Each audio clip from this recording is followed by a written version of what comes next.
안녕하세요. 궁금한 성경 이야기입니다. 오늘은 여러분이 듣기 싫어할 수도 있는, 하지만 반드시 알아야 할 충격적인 진실에 대해 이야기해 보려고 합니다. 혹시 여러분도 이런 생각 해보신 적 있나요? 나는 살인도 안 했고, 도둑질도 안 했는데, 왜 성경은 나를 죄인이라고 하는 거지? 아마 많은 분들이 이런 의문을 가져보셨을 겁니다. 교회에서 모든 사람이 죄인이다라고 하면 속으로 뭔 소리야? 나는 착하게 살았는데? 라고 생각하셨을 수도 있어요. 실제로 많은 사람들이 이런 반응을 보입니다. 목사님, 저는 정말 착하게 살았어요.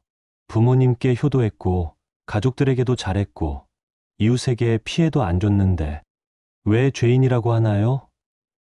오늘 이 시간을 통해 여러분은 성경이 말하는 죄의 진짜 정의가 무엇인지 알게 될 것입니다. 자, 그런 법정 상황을 하나 상상해 보세요. 한 사람이 판사 앞에 서 있습니다. 이 사람은 자신 있게 말합니다. 판사님, 저는 무죄입니다. 저는 평생 착하게 살았어요. 살인도 안 했고, 강도질도 안 했고, 남의 물건 훔친 적도 없어요. 하지만 판사는 고개를 젓습니다. 왜일까요? 이 사람이 기준으로 삼고 있는 것과 판사가 기준으로 삼고 있는 법이 다르기 때문입니다. 바로 이것이 우리의 상황입니다. 하나님의 법정에서 우리는 하나님의 기준에 따라 판단받는데 우리는 그 기준을 제대로 알지 못했던 것이죠. 성경은 로마서 3장 23절에서 명확히 선언합니다. 모든 사람이 죄를 범하였음에 하나님의 영광에 이르지 못하더니. 여기서 주목해야 할 단어는 모든 사람입니다. 예외가 없다는 뜻이에요. 착한 사람도, 나쁜 사람도, 종교인도, 비종교인도 모든 사람이 죄를 범했다고 말하고 있습니다. 하나님의 영광에 이르지 못하더니 라는 표현에 주목해 보세요. 하나님의 영광은 하나님의 완전한 거룩함, 완전한 의로움을 뜻합니다. 우리는 그 기준에 이르지 못한다는 거예요.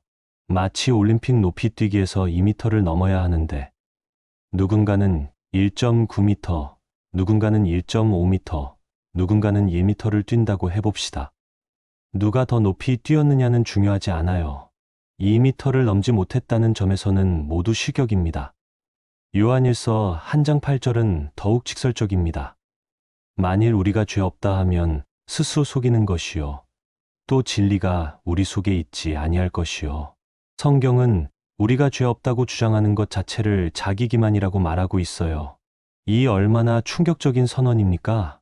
그런데 여기서 중요한 것은 성경이 말하는 죄의 개념을 정확히 이해하는 것입니다. 우리가 일반적으로 생각하는 죄는 나쁜 행위입니다. 살인, 도둑질, 거짓말 같은 것들 말이죠.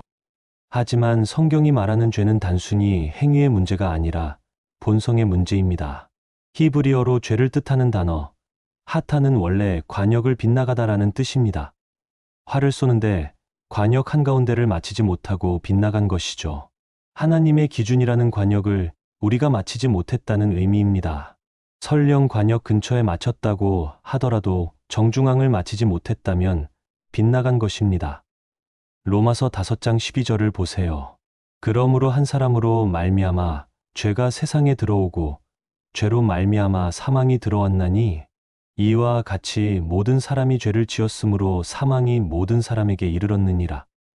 아담 한 사람의 범죄로 인해 죄가 인간의 본성 자체에 들어왔다는 뜻입니다. 창세기로 돌아가 봅시다. 아담과 하와의 이야기를 보세요. 그들이 선악과를 따먹기 전까지는 어땠나요? 창세기 2장 25절. 아담과 그의 아내 두 사람이 벌거벗었으나 부끄러워하지 아니하니라. 완전한 순수함이 있었어요. 하나님과 완벽한 교제를 나누며 살았습니다. 저녁 무렵이면 하나님께서 동산을 거니시며 그들과 대화를 나누셨죠.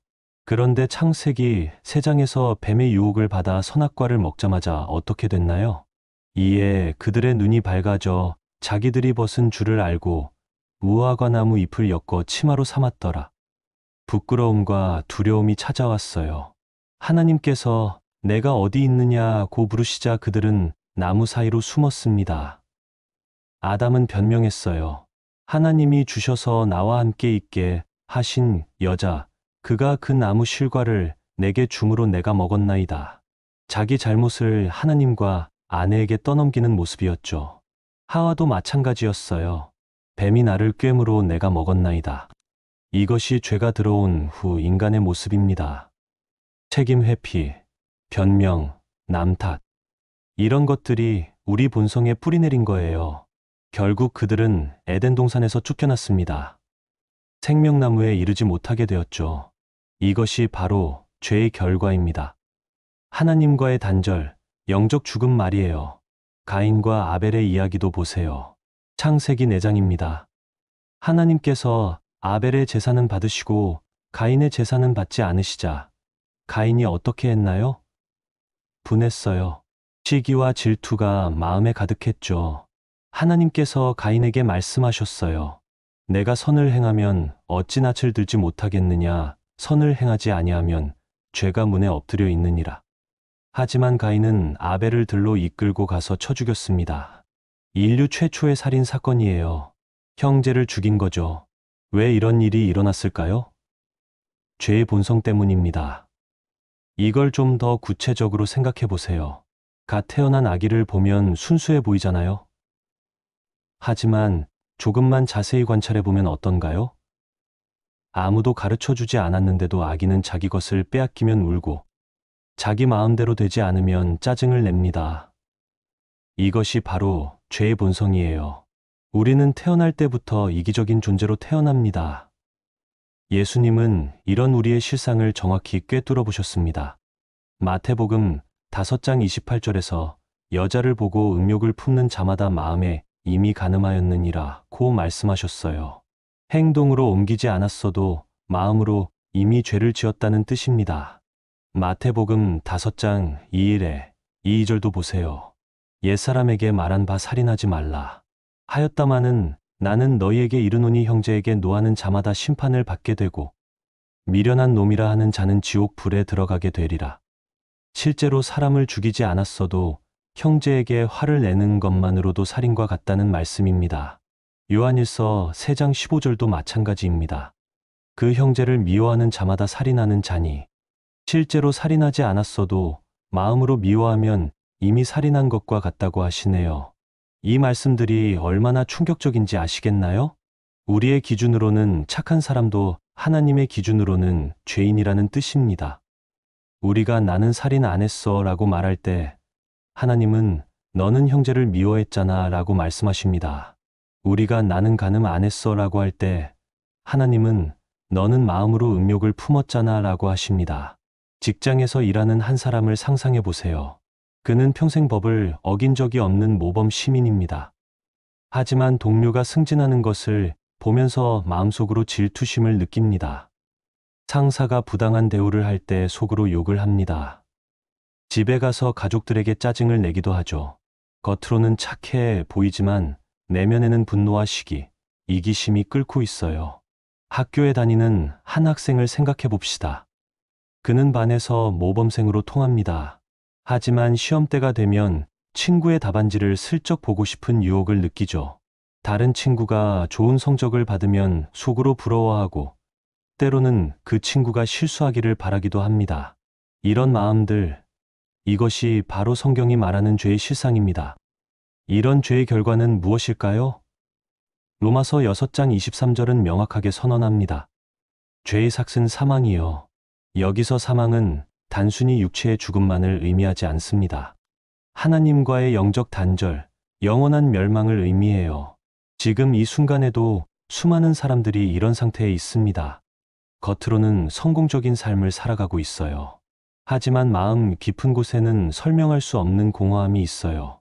뭔가 중요한 것을 잃어버린 것 같은 느낌, 진정한 평안이 없는 상태 말입니다. 이제 우리는 충격적인 진실과 마주해야 합니다.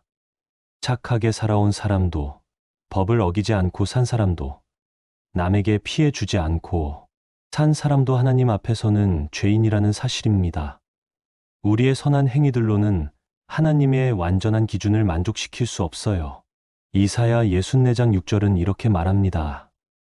우리는 다 부정한 자 같아서 우리의 의는 다 더러운 옷 같으며 우리가 생각하는 의로운 행위들도 하나님 보시기에는 더러운 옷과 같다는 뜻입니다. 마치 깨끗해 보이는 흰 옷도 눈 위에 놓으면 누렇게 보이는 것과 같습니다. 이것이 바로 성경이 선언하는 충격적인 진실입니다. 살인도 안 했고 도둑질도 안 했지만 우리는 여전히 죄인입니다. 착하게 살려고 노력해도, 도덕적으로 살려고 애써도 우리 본성 자체가 죄로 물들어 있기 때문에 하나님 앞에서는 의롭다 함을 받을 수 없어요.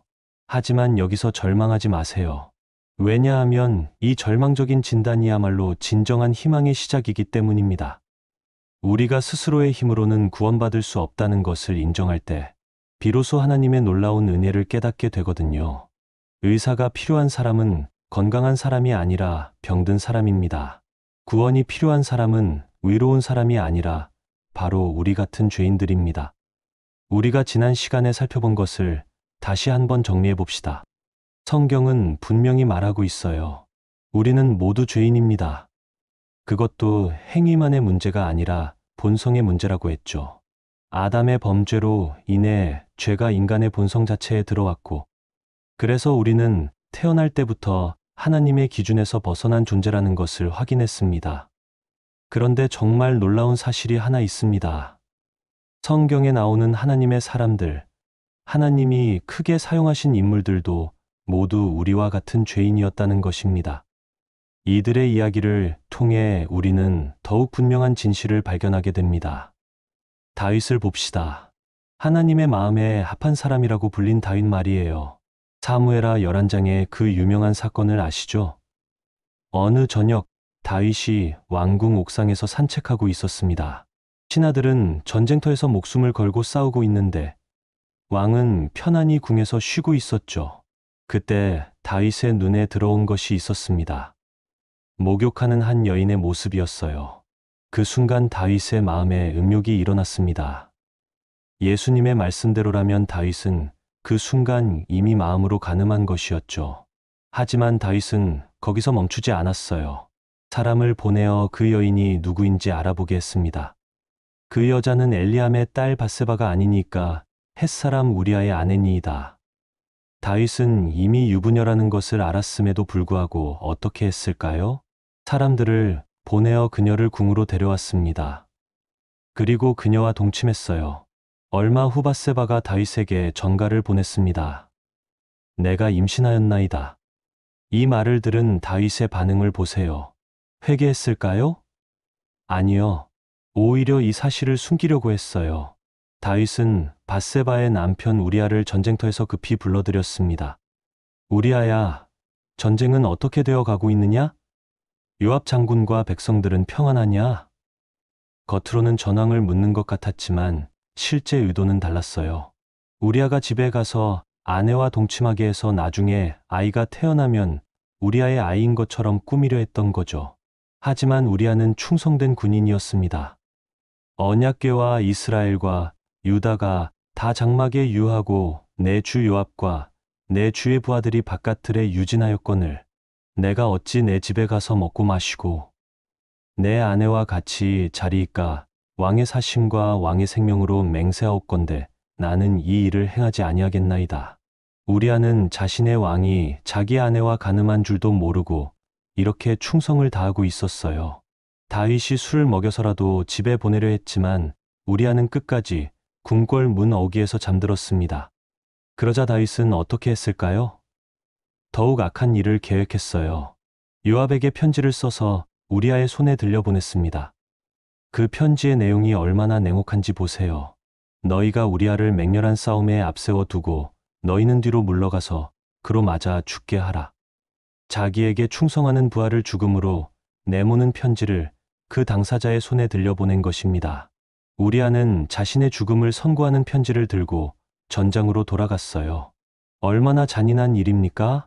결국 우리아는 전사했습니다. 요압이 다윗에게 보고했죠. 왕의 종 햇사람 우리아도 죽었나이다. 다윗은 겉으로는 슬퍼하는 척했지만 속으로는 안도했을 것입니다. 이제 모든 일이 덮어질 것 같았거든요. 하지만 사무엘하 11장 27절 마지막 구절을 보세요. 다윗이 행한 그 일이 여호와께서 보시기에 악하였더라. 하나님은 모든 것을 다 보고 계셨어요. 이것이 하나님의 마음에 합한 사람이라고 불린 다윗의 모습입니다. 음욕, 간음, 거짓말, 그리고 계획적인 살인까지 우리가 생각할 수 있는 가장 심각한 죄들을 다 저질렀어요. 다윗도 우리와 같은 죄인이었습니다. 사울을 봅시다. 처음에는 겸손한 사람이었어요. 사무엘이 그에게 기름을 부어 왕으로 세울 때 사울은 어디에 숨어 있었나요? 행구 사이에 숨어 있었죠. 자신이 왕이 될 만한 그릇이 안 된다고 생각해서 숨었던 것입니다. 얼마나 겸손한 모습입니까? 하지만 권력을 잡고 나서 사울은 어떻게 변했을까요? 교만해졌어요. 하나님의 명령보다 자신의 판단을 우선시했습니다.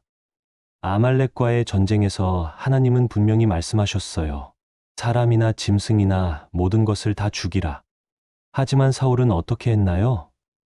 아말렉 왕 아각은 사로잡아 살려두고 좋은 양과 소는 아끼다가 나쁜 것들만 진멸했어요. 하나님의 명령에 불순종한 것이죠. 사무엘이 책망하자 사울은 변명했습니다. 제사를 드리기 위해서 좋은 짐승들을 남겨둔 것입니다. 하지만 사무엘은 뭐라고 했나요? 순종이 제사보다 낫고 듣는 것이 수장의 기름보다 나으니 이는 거역하는 것은 점치는 죄와 같고 완고한 것은 우상과 사신을 섬기는 죄와 같음이라. 사울은 하나님의 명령에 불순종했을 뿐만 아니라 계속해서 변명하고 책임을 회피했어요. 심지어 백성들 탓을 했습니다. 백성이 양과 소의 가장 좋은 것을 아껴두었습니다. 결국 사울은 하나님께 버림받았죠. 사울도 우리와 같은 죄인이었습니다. 베드로는 어떨까요? 예수님의 수제자였던 베드로 말입니다. 마태복음 26장을 보면 베드로가 예수님께 이렇게 말합니다. 다 주를 버릴지라도 나는 결코 버리지 않겠나이다. 얼마나 당당한 선언인가요? 하지만 예수님이 체포되던 그날 밤, 베드로는 어떻게 했나요? 예수님을 따라 대제사장의 뜰까지 갔어요. 거기서 불을 쬐며 앉아 있는데 한 여종이 베드로를 보고 말했습니다. 이 사람도 나사렛 예수와 함께 있었다. 그 순간 베드로는 어떻게 했을까요?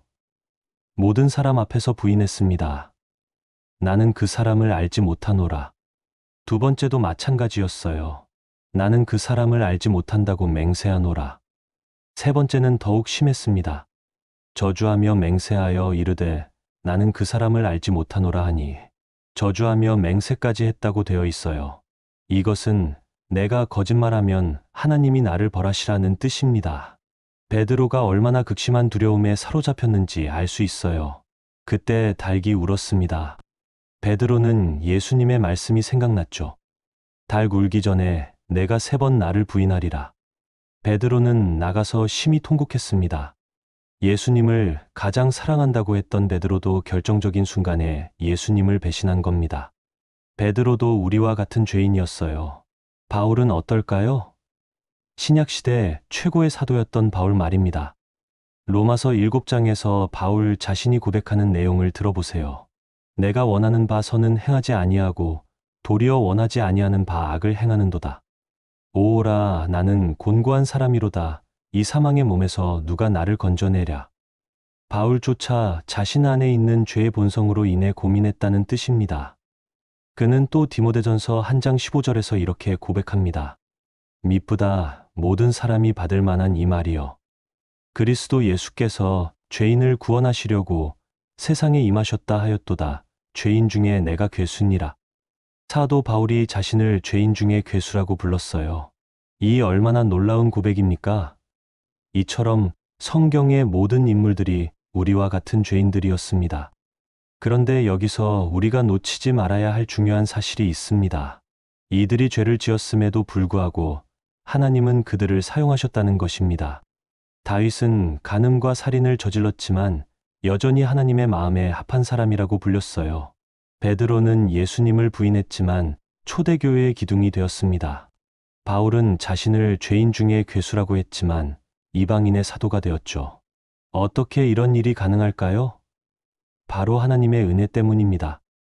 이제 현대를 살아가는 우리의 모습을 돌아봅시다. 우리도 이들과 다르지 않습니다. 살인하지 않았다고 해서 죄가 없는 게 아니에요. 마음의 미움은 누구나 경험합니다. 직장에서 동료가 승진하는 것을 보면서 질투심을 느끼는 순간 우리는 마음으로 미워하고 있는 것입니다. 상사가 불합리한 지시를 할 때 속으로 저 자식이라고 욕하는 순간 우리는 이미 형제를 미워한 것이죠. 예수님의 말씀대로라면 우리는 이미 살인자입니다. 간음하지 않았다고 해서 깨끗한 게 아닙니다. 마음의 탐욕과 음욕은 누구에게나 있어요. 길에서 마주치는 이성을 보며 불순한 생각이 드는 순간 우리는 이미 마음으로 간음한 것입니다. 도둑질하지 않았다고 해서 의로운 게 아닙니다. 마음의 탐욕은 누구에게나 있어요. 남의 것을 부러워하고 더 많이 가지고 싶어하는 마음, 이것이 바로 탐욕입니다. 십계명의 10번째 계명, 탐내지 말라를 완벽하게 지킨 사람이 있을까요? 회사에서 작은 거짓말을 하는 모습을 보세요. 고객이 잠시 자리를 비웠습니다 라고 하면서 실제로는 고객이 거기 앉아 있어요. 회의 중입니다 라고 하면서 실제로는 게임을 하고 있죠. 이런 일상의 작은 거짓말들, 이것도 하나님 앞에서는 분명한 죄입니다. 가족 간의 냉대는 어떤가요? 부모님께 짜증을 내거나 불순종하는 모습, 형제자매와 다투는 모습, 배우자에게 화를 내는 모습, 이 모든 것이 사랑의 계명을 어기는 것입니다. 이처럼 우리는 매일매일 크고 작은 죄를 지으며 살아갑니다. 그런데 왜 우리는 이런 죄인임에도 불구하고 구원받을 수 있을까요? 바로 여기에 복음의 핵심이 있습니다. 로마서 5장 8절을 보세요. 우리가 아직 죄인 되었을 때에 그리스도께서 우리를 위하여 죽으심으로 하나님께서 우리에 대한 자기의 사랑을 확증하셨느니라. 주목하세요. 우리가 아직 죄인 되었을 때라는 표현을 말이에요. 하나님은 우리가 의로워지기를 기다리시지 않았습니다. 우리가 선해지기를 기다리시지 않았어요. 우리가 아직 죄인이었을 때 하나님이 먼저 사랑하셨다는 것입니다. 골고다 십자가의 장면을 상상해 보세요. 예수님께서 십자가에 못 박혀 계십니다. 손과 발에 못이 박혀 피를 흘리고 계세요. 가시면류관이 머리에 눌려져 이마에서 피가 흘러내립니다. 채찍에 맞아 등이 다 찢어져 있어요. 요한복음 19장을 보면 예수님의 마지막 순간들이 기록되어 있습니다. 이후에 예수께서 모든 일이 이미 이루어진 줄 아시고 성경을 응하게 하려 하사 이르시되 내가 목마르다 하시니 예수님께서 내가 목마르다고 하셨어요. 사람들이 신포도주를 우슬초에 적셔서 예수님의 입에 대었습니다. 예수께서 신포도주를 받으신 후에 이르시되 다 이루었다 하시고 머리를 숙이니 영혼이 떠나가시니라. 다 이루었다. 헬라어로 테텔레스타이입니다. 이 말은 다 갚았다. 완전히 지불했다는 뜻이에요. 예수님께서 우리의 모든 죄값을 다 치셨다는 선언입니다. 예수님은 왜 십자가에서 죽으셔야 했을까요? 우리 죄인들을 구원하시기 위해서입니다. 로마서 6장 23절에서 죄의 삭은 사망이라고 했는데 그 사망의 삭을 예수님이 대신 치르신 것입니다. 이사야 53장 5절은 이렇게 예언했어요. 그가 찔림은 우리의 허물 때문이요. 그가 상함은 우리의 죄악 때문이라. 그가 징계를 받음으로 우리는 평화를 누리고 그가 채찍에 맞음으로 우리는 나음을 받았도다. 예수님이 찔리시고 상하신 이유가 우리의 허물과 죄악 때문이라는 것입니다. 예수님께서 우리 대신 심판을 받으셨어요. 우리가 받아야 할 형벌을 예수님이 대신 받으셨습니다. 6절을 계속 보세요. 우리는 다 양같이 그릇 행하여 각기 제 길로 갔거늘 여호와께서는 우리 모두의 죄악을 그에게 담당시키셨도다. 우리의 모든 죄악을 예수님께 담당시키셨다는 것입니다. 그렇다면 이 놀라운 구원의 은혜를 어떻게 받을 수 있을까요? 요한복음 3장 16절, 성경에서 가장 유명한 구절을 보세요. 하나님이 세상을 이처럼 사랑하사 독생자를 주셨으니 이는 누구든지 그를 믿는 자마다 멸망하지 않고 영생을 얻게 하려 하심이라. 누구든지 그를 믿는 자마다라고 되어 있어요. 조건이 무엇인가요? 믿기만 하면 됩니다. 착해져야 하는 게 아니에요. 선한 일을 많이 해야 하는 것도 아닙니다. 그저 예수님을 믿기만 하면 되는 것입니다. 에베소서 2장 8에 9절은 더욱 명확하게 말합니다. 너희는 그 은혜에 의하여 믿음으로 말미암아 구원을 받았으니 이것은 너희에게서 난 것이 아니요 하나님의 선물이라. 행위에서 난 것이 아니니 이는 누구든지 자랑하지 못하게 함이라. 구원이 하나님의 선물이라는 것입니다. 우리의 행위에서 난 것이 아니라고 분명히 말하고 있어요. 우리가 착해서 구원받는 게 아니라 하나님의 은혜로 구원받는 것입니다. 실제로 이 은혜를 경험한 사람들의 이야기를 봅시다. 다윗은 나단 선지자의 책망을 받고 나서 시편 51편을 썼어요. 하나님이여 주의 인자를 따라 나를 긍휼히 여기시며 주의 많은 자비를 따라 내 죄악을 지워 주소서. 나는 죄악 중에서 출생하였으며 어머니가 죄 중에서 나를 잉태하였나이다. 다윗은 자신의 죄를 철저히 인정했어요. 그리고 하나님의 긍휼과 자비만을 의지했습니다. 그 결과 어떻게 됐을까요? 하나님께서 다윗을 용서하시고 계속 사용하셨어요. 베드로는 예수님을 부인한 후 심히 통곡했습니다. 하지만 부활하신 예수님께서 베드로를 다시 찾아오셔서 내가 나를 사랑하느냐고 3번 물으셨어요.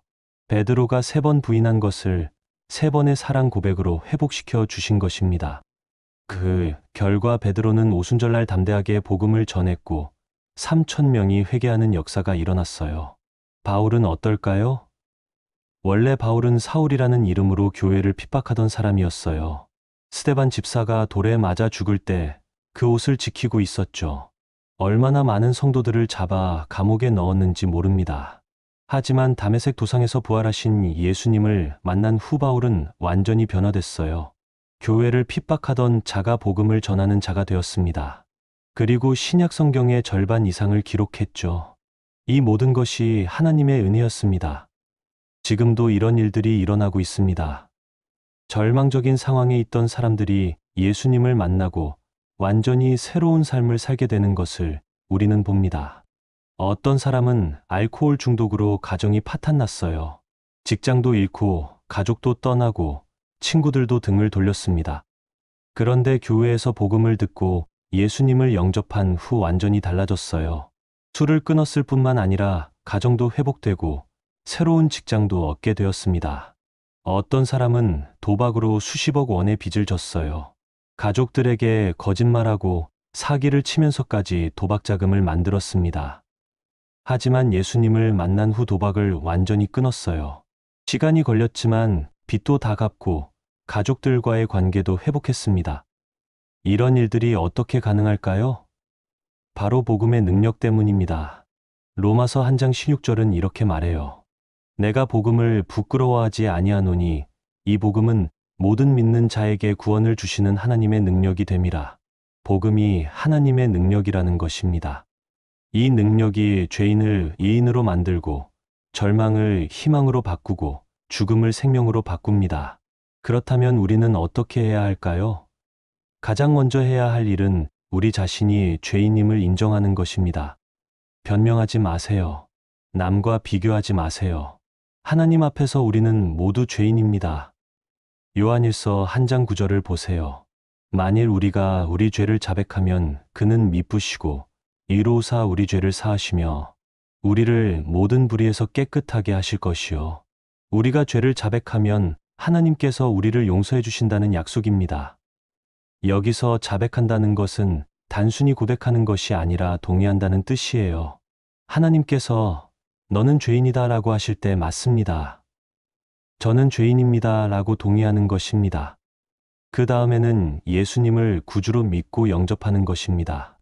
요한복음 1장 12절은 말합니다. 영접하는 자, 곧 그 이름을 믿는 자들에게는 하나님의 자녀가 되는 권세를 주셨으니 예수님을 영접하는 순간 우리는 하나님의 자녀가 됩니다. 죄인에서 의인이 되고 심판의 대상에서 사랑의 대상이 되며 멸망에서 영생으로 옮겨집니다. 이것이 바로 복음입니다. 우리가 죄인임을 인정하는 것이 절망이 아니라 희망의 시작이라는 것을 이제 아시겠나요? 왜냐하면 예수님은 의인을 부르러 오신 게 아니라 죄인을 부르러 오셨거든요. 마가복음 2장 17절에서 예수님은 이렇게 말씀하셨어요. 건강한 자에게는 의사가 쓸데없고 병든 자에게라야 쓸데있느니라. 나는 의인을 부르러 온 것이 아니요 죄인을 부르러 왔노라. 그렇습니다. 우리가 죄인임을 인정하는 순간 우리는 예수님이 찾고 계시는 바로 그 사람이 되는 것입니다. 예수님은 지금도 죄인들을 찾고 계세요. 완벽한 사람을 찾는 게 아니라 자신이 죄인임을 아는 사람을 찾고 계시는 것입니다. 오늘 이 말씀을 듣고 계신 여러분, 혹시 아직도 나는 그렇게 나쁘지 않아라고 생각하고 계신가요? 혹시 나는 다른 사람들보다 착해라고 생각하고 계신가요? 그렇다면 오늘이 바로 그 생각을 내려놓을 때입니다. 하나님의 기준은 절대적입니다. 우리의 상대적인 선함으로는 하나님 앞에 설 수 없어요. 하지만 바로 그 절망적인 진단이 놀라운 희망의 시작입니다. 왜냐하면 하나님께서 바로 그런 우리를 위해 독생자를 보내주셨거든요. 지금 이 순간 여러분의 마음 문을 열고 예수님을 영접하시기 바랍니다. 주 예수여, 저는 죄인입니다. 저를 구원해 주세요라고 기도하시기 바랍니다. 그 순간 여러분은 하나님의 자녀가 되고 영원한 생명을 얻게 될 것입니다. 우리가 죄인임을 인정하는 것, 그것이 바로 복음의 시작입니다. 그리고 그 죄인을 구원하시는 예수님, 그분이 바로 우리의 소망입니다.